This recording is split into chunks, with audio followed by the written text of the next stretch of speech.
बिस्मिल्लाहिर्रहमानिर्रहीम। अस्सलाम वालेकुम। इंशाल्लाह में सब बहन भाई ठीक ठाक होंगे। अल्लाह ताला आप सबको हमेशा खुश रखे, आबाद रखे, हंसता मुस्कुराता रखे। अल्लाह ताला आपको अपनी हिफ्ज़ अमान में रखे, आप जहाँ भी रहें खुश रहें।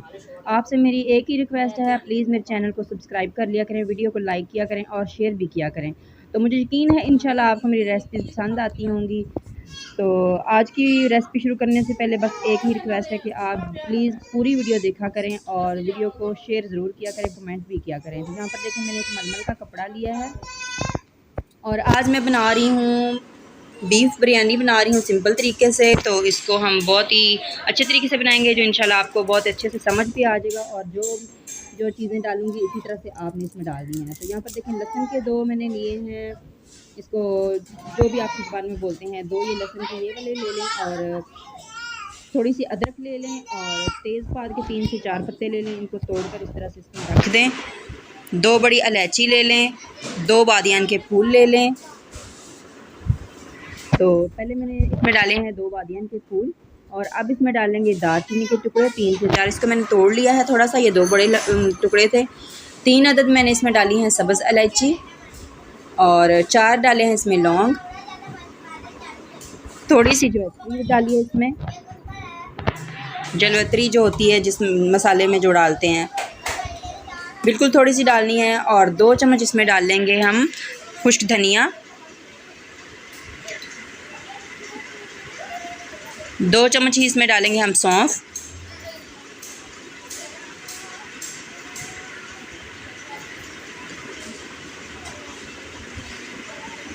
और थोड़ा सा ज़ीरा 1 चम्मच।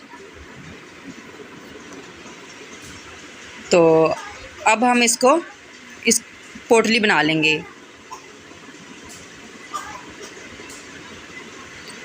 इस तरह से हम साइडों से इसको गिरा लगा देंगे।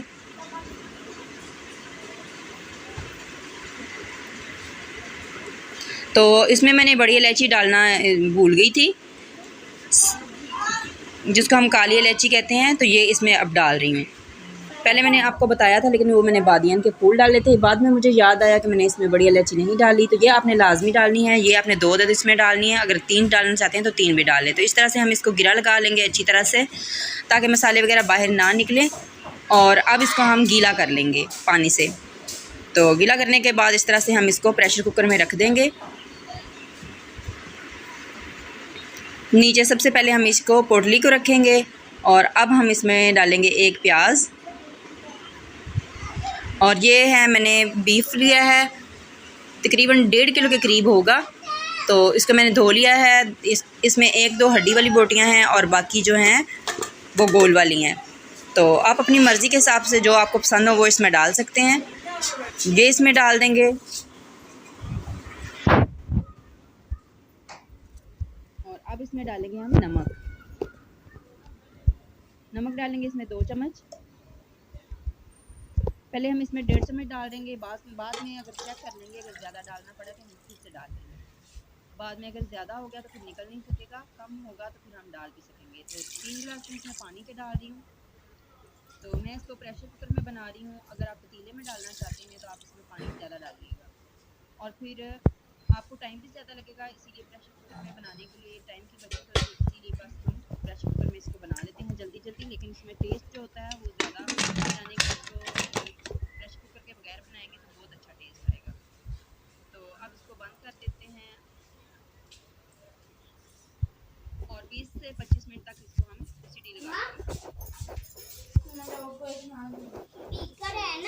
गोश्त गल गया अच्छी तरह से और मिट्टी मैंने अलग कर ली है और गोश्त जो है उसको अलग कर लिया है।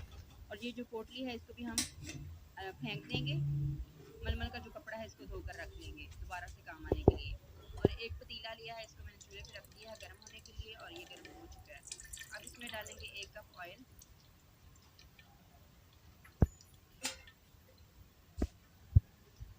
तो ऑयल को गर्म करने के बाद इसमें डालेंगे हम प्याज। प्याज मैंने 4 अदद लिए हैं, जैसे मैंने आपको दिखाया है। बारीक बारीक इसको काट लेना, हमने मोटा मोटा नहीं काटना। तो ये देखिए आपको नज़र आ रहे होंगे कि मैंने बारीक बारीक काटे हैं, इसी तरह से आपने भी काटने हैं। तो अब हम इनको गोल्डन होने तक फ्राई कर लेंगे।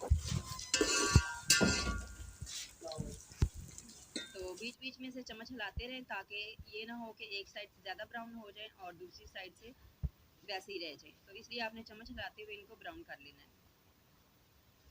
तो ये देखिए माशाल्लाह काफ़ी हद तक हमारे जो प्याज हैं गोल्डन हो चुके हैं। अब हमने इसमें से आधा जो प्याज है वो निकाल लेना है।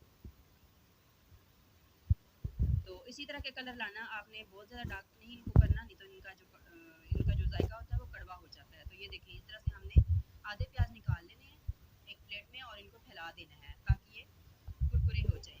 तो अब इसमें डालेंगे मसाले। 1 चम्मच मैंने लिया है जीरे का और 2 से 3 अदद लौंग लिए हैं, 1 बड़ी इलायची ली है, 2 बड़ी सब्ज़ इलायची ली हैं, थोड़ा सा दालचीनी का टुकड़ा लिया है और इनको अब इसमें डालकर अच्छी तरह से पका लेंगे। और मटन भी बीच में मैंने इसी तरह से डाल दिया है। अब थोड़ा सा डालेंगे लहसुन और अदरक का पेस्ट,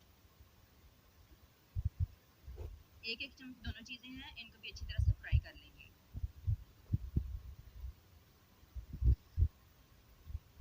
तो चम्मच चलाते हुए इसको हमने अच्छी तरह से पका लिया है। अब इसमें डाल देंगे 2 अदद मैंने टमाटर लिए हैं, 5 से 6 अदद मैंने ली हैं हरी मिर्चें, इनको मैंने दरमियान से काट लिया है, ये इसमें डाल देंगे और इसको अच्छी तरह से एक दफ़ा फिर से पका लेंगे। और अब इसके अंदर साथ ही डाल देंगे हम दही। दही मैंने आधी प्याली ली है और थोड़ा सा नमक डाल लेते हैं। 1 चम्मच मैंने नमक डाला है, पहले मैंने 1.5 चम्मच डाला था, अब मैंने 1 चम्मच डाला है। और साथ ही मैंने दही डाल दिया है ताकि ये टमाटर वगैरह भी गल जाएं और अच्छी तरह से जो गोश्त में कसर रहेगी वो अच्छी तरह से पक जाए। तो अब मैं थोड़ा सा इसमें डाल रही हूँ पुदीना और हरा धनिया, इससे बहुत ही अच्छा टेस्ट आता है, इसीलिए इसको लाजमी डाला करें। इस तरह से जब पुलाव वगैरह आपने बनाना हो, बिरयानी बनानी हो, उसमें आप लाजमी ये डाला करें। अब मैंने ये कायनात चावल लिए हैं, इनको मैंने आधा घंटा पहले भिगो कर रख दिया था और ये मैंने 2.5 गिलास लिए हैं, तो 1 किलो से थोड़े से कम है, ये इसमें डाल देंगे। और अब सबसे पहले हम इसमें डालेंगे यखनी। यखनी है पौने 2 गिलास, 1 पूरा गिलास है और 1 गिलास से थोड़ा सा कम है, ये देखिए। तो ये भी इसमें डाल देंगे और अब इसमें डालेंगे हम पानी। 2 गिलास मैं यहाँ पर पानी डाल रही हूँ, तकरीबन यखनी मिला के ये 4 गिलास हो गए। 4 गिलास से थोड़ा सा कम है बस, बहुत ज़्यादा कम नहीं है। यखनी आपने देखी थी कि वो पौने गिलास से थोड़ी सी ज़्यादा ही थी। तो अब इसको ढक देते हैं और इसको उबाल आने देते हैं। तो यहाँ पर उबाल आना शुरू हो गया चावलों में और अब हम इसको हल्का सा हिला लेते हैं और यहाँ पर हम नमक भी चेक कर लेंगे। अगर नमक कम लगे तो इसमें और डाल लेंगे। और यहाँ पर मैंने 1 चम्मच भरकर डाल दिया है इसमें काली मिर्च का। आपने इसी टाइम पे डालना है ताकि बाद में इसका जो फ्लेवर है बहुत ही अच्छा आता है। काली मिर्च जब बाद में डालते हैं चावल में या सालन में तो वो एंड तक रहता है। तो यहाँ पर देखें ये दम लगाने के काबिल हो गया है। अब इसको हम एक दफ़ा हिला लेते हैं और इसको दम लगा लेंगे। तो दम लगाने के लिए मैंने जो प्याज रखा था फ्राई किया हुआ ये इसके ऊपर डाल देंगे और थोड़े से पुदीने के पत्ते और 2 अदद मैंने लीमू लिए हैं, इनको मैंने काट लिया स्लाइसेस में। और 3 से 4 हरी मिर्चें हैं, इनको बारीक बारीक काट लिया है, ये भी इसके ऊपर डाल देंगे। और ये हम रुमाल के साथ इसको दम लगाएंगे। रुमाल के साथ जब आप पुलाव में दम लगाते हैं इसका बहुत ही अच्छा दम आता है, तो आप कोशिश किया करें कि इसी तरह से दम लगाएं। तो यहाँ पर देखिए 10 मिनट के बाद मैंने इसका दम खोल लिया और ये माशाल्लाह बहुत ही मज़ेदार, बहुत ही टेस्टी हमारा आज का बीफ पुलाव तैयार हो चुका है। बीफ बिरयानी आप इसको कह सकते हैं या बीफ पुलाव, जो भी आप कहना चाहते हैं, लेकिन इस तरह से बनाएं, इंशाल्लाह आप सबको बहुत ही ज़्यादा पसंद आएगा। मुझे भी दुआ में याद रखा करें, आप सबको हमेशा मैं याद रखती हूँ, आप मुझे दुआ में लाजमी याद रखा करें। अल्लाह ताला आप सबकी तमाम नेक ख्वाहिशात को पूरा फरमाए इंशाल्लाह।